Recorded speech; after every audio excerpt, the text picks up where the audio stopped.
This is LukePaulson, the Catholic Conservative, and welcome to the news of the week for March 22nd, 2025. And if you enjoy these videos, do not forget to like, comment, and most importantly, subscribe for more. The IRS is outdated. James O'Keefe has done it yet again. He has a whistleblower within the IRS that came forward. Now, this really does show how bad things are within the deep state. So how do you define it? Well, the way I would define the deep state is an increased willingness by more and more government civil servants to pursue political objectives rather than stand up for the values of the institution they're a part of. They are not neutral. They're not politically neutral. Even when you are not exposing corruption or sensitive information, anything that the deep state does not want to be revealed cannot be revealed to the public. David Nelson revealed an open secret that was not classified in any way as far as I understand. Now we know that the IRS is incredibly slow and inefficient. And we now know one more reason why it is so slow. They are using the outdated system MS-DOS. The program is so outdated that it still relies on inputting lines of code, and you have to manually copy and paste data over to the next document. Now I'm going to speculate here as to two reasons why they will not update. One, they know that if they update, they will have no excuse but to fire people because they will just be sitting around collecting a paycheck. Two, there is probably a contract somewhere and it is for life and they do not want anyone to know about it. Either possibility is likely, and I would love to see what Doge finds out when they eventually get there. Maybe Doge will find evidence of those two rogue Cincinnati agents that Obama blamed a few years ago. Either way, I am not against government power as a whole, just unconstitutional government power. As such, while I do not want to see the government shut down, my life does not change much when it does. Either way, Chuck Schumer stopped the shutdown. Shutdown averted. Senator Chuck Schumer has probably signed the death certificate on his leadership position. He has done something so abominable that his party may never forgive him. He has worked with President Donald Trump. Again, I am not sure why that is so bad, but I digress. During every shutdown, we have Democrats saying that if the government is shut down, it is the end of the world as we know it. I remember the shutdown under Obama, and my life really did not change. The only things that I noticed are things that could have gotten done if they were not under federal control. Either way, after years of telling us that a shutdown would be the end of the world, Democrats have made their bed and now they must lie in it. No pun intended. Something else to consider. The Democrats could not let the shutdown occur, because then it might have been easier for Doge to investigate each department unhindered. The establishment needs to hold off the inevitable as long as they can. After all, the courts cannot handle implementing all of their corruption. 15 injunctions per month. Federal judges are issuing injunctions against President Trump like they are candy. In fact, he had 15 injunctions just in 1 month, whereas Brandon had 15 injunctions in 3 years. To put that into perspective, that is an increase of 36 times or 3,500% more injunctions. When the Supreme Court ruled that forgiving student loans, even though the loans are not technically forgiven, was unconstitutional, Brandon just went around them. Fellow Democrat Andrew Jackson, regarding the Trail of Tears, supposedly said that the Supreme Court has made its decision, let them enforce it. However, when President Trump acts within his authority to fire federal workers, then all of a sudden they have a problem. I have had to fire people before, and they did not like it. After all, the president is the principal officer in each of the executive departments upon any subject relating to the duties of their respective offices. Name one executive who has not had to fire people because they were not doing their job or the market forces shifted. Speaking of the justice system, President Trump visited the Department of Justice. Visiting the Department of Justice. When President Trump visited the Department of Justice, many people suspected that he would use the opportunity to talk about some files that need to be released, including the assassinations of Reverend Martin Luther King Jr. and President John F. Kennedy, as well as the Epstein files. He did not talk about these. Instead, he talked about a new age of law enforcement as opposed to lawfare, and about how he removed the security clearance of anti-American traitors. However, he might have talked about those behind the scenes, because soon after that, the Kennedy files were released. According to ABC, the most important files released were those related to Cuba. However, if you read from the real news like the New York Post, you get more important details. For example, we learned that, quote, Oswald was a poor shot when he tried target firing in the USSR. close quotes. So that means that Oswald made the world's most spectacular shot, despite being a bad shot. This again leads to the idea of multiple hitmen and Oswald just being the patsy. Another memo from 1967 shows that an intelligence officer with the Army, Gary Underhill, believed with every fiber of his being that this was a planned assassination by the government. He was later found dead and it was ruled as suicide. He was shot in the left ear despite being right-handed, similar to how Epstein did not kill himself. This leaves no doubt that federal officials were behind the death of JFK. As to the exact reason, that is another topic for another day. Now, there are a lot of things that federal officials can do that will land you or I in jail. One such thing would be building a highway through a rainforest. Highway through the rainforest. As I was saying, if you or I built a highway through the rainforest, we would be demonized by Congress and the fake news. However, if this highway is for a conference about global warming, something that will kill us all even if the models have never come to fruition and never will. And you need the highway so that all of these millionaires and billionaires can drive there. It is perfectly acceptable. After years and years of predictions, the end of the world has yet to come. We still have polar bears, and we still have seed time and harvest. The fact is that we have no man-made global warming.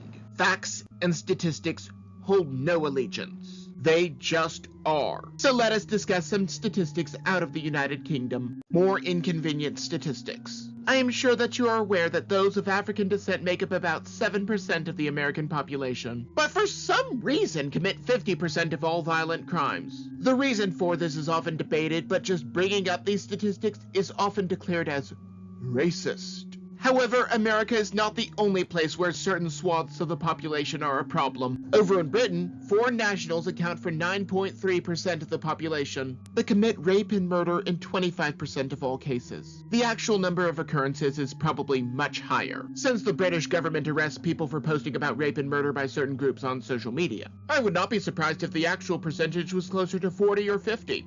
Furthermore, there is a discrepancy in that foreign nationals as a whole are 70% more likely to commit a crime, and those of Afghan and Eritrean descent are 20 times more likely than the average native-born. The conquest of Europe is long since underway. When fleeing their homeland, they did not go to other countries where human rights are respected in the Middle East. They are laying the groundwork for a takeover. And it may not be long before every European woman has to wear a burqa. Recall that the First Crusades did not start until the Muslims had started invading Spain and had a foothold there. They already have a foothold in many European countries. Europe needs to send a message. We will not go quietly into the night. We will not vanish without a fight. We're going to live on. We're going to survive. Today, we celebrate our Independence Day. Speaking of Europe and international affairs, there's an update on the oligarchy that is Ukraine. Ukraine versus Twitter. Elon Musk has blamed cyber attacks against Twitter on Ukraine. We know that Ukraine is an oligarchy and most of our aid is not actually going to the war, but lining the pockets of the oligarchs. We also know that Elon Musk is a huge part of the push to cut out wasteful spending, which could include this funding. Could this be a shot across the bow by Ukraine? Only Poppins would know. Musk claims that the IP addresses are linked to Ukraine, and while that is not proof in the age of VPNs, it is interesting. Futurism claims that the real problem is that Twitter was just unprepared. Other sources are claiming that it was actually pro-Russian cybercriminals such as Anonymous Sudan or Dark Storm that are likely at fault. However, if President Trump is Vladimir Putin's puppet, why would he do something to hurt President Trump's greatest ally? I'm not going to make an assessment one way or the other on this attack. I'm just here to give you the facts. Now let us move away from a president who has a tumultuous relationship with Ukraine to a president who followed Ukraine's every order. President Computer. It was already revealed that Brandon's staff were the ones making most, if not all, of the calls during his tenure, especially due to his mental decline and taking more vacations than any other president. It is one more reason that we called him Sleepy Joe. They even hid his mental decline, but now it potentially gets even worse. We now have reports that it was not even Brandon who signed some of these executive orders and pardons. Just like the signature on the document in which he willfully endorsed cackling Kamala did not look right. It is now believed that an auto pen was used on many of these late pardons and executive orders. If proven, all of these orders could be null and void. Because if we go back to Article 1 of the Constitution, it specifically states in regards to a bill becoming law, and I quote, "If he approves, he shall sign it. If someone else signs it, that is not the president signing it." If President Trump and his team can prove that these executive orders were signed by a computer, there may be a lot of prosecutions and upended executive orders. However, that will have to be decided by the Supreme Court, just like the legitimacy of Brandon's preemptive pardons. Now let us go to another major success story that happened under President Trump, the return of the astronauts to Earth. Astronauts returned to Earth. Thanks in no small part to Elon Musk, the astronauts who were stranded on the ISS are back. I also wanted to thank the dolphins, but I could not reach them. In good humor, the Babylon Bee said that a federal judge ruled that they are to stay in space. After all, he is a federal judge and nothing can stop him. I would not be surprised if a judge did try that. After all, the crazier this world gets, the harder satire is. I review political cartoons, and the only liberal cartoons on this event are astronauts wanting to go back because of the political turmoil. Granted, many of the conservatives were not celebrating their return, but I digress. The same party that wants to burn cars and shoot up dealerships would never give SpaceX or Elon Musk credit for rescuing these people. It is quite sad, really. However, in some ways, it does not matter how much President Trump can get done. He still has to spend his time cleaning up after Brandon's mess. Peace in Ukraine? Peace talks between Ukraine and Russia are not going to be easy. While Zelensky seems to think that with enough brute force he can stop Russia, President Trump is working toward an end to the war, and it seems as if he may have just made a major breakthrough. There may be a ceasefire over major sources of energy production. Granted, it is not a finished deal, but it is a huge first step.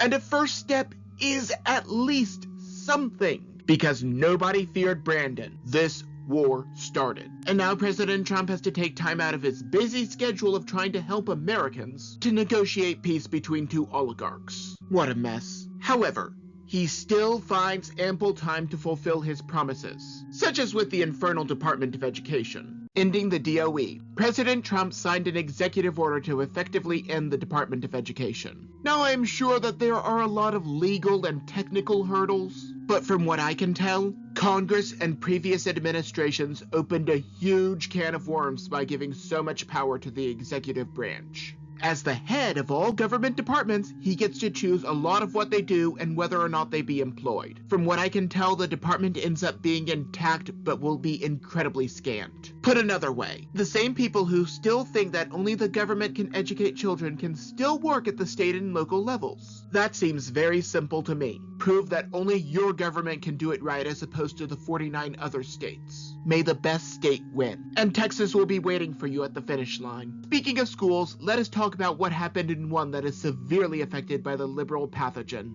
Creepy teachers in gym. Democrats are creepily obsessed with anatomy. However, like any horrible person, they accuse their opponents of what they do themselves. Case in point, I take you to Chicago, where after a mom said that her daughter was monitored by teachers to ensure that she changed alongside a boy, she was accused of being obsessed with children's anatomy. The school offered a private changing option for girls who did not want to change in front of a boy. In other words, he gets the entire locker room, and the girls have to wait in a queue. That is not right. He can go change with his fellow boys and leave the girls alone. I wonder why there are no girls who are seeking to change in front of boys en masse. Maybe because that is not something that the Democrats want to normalize.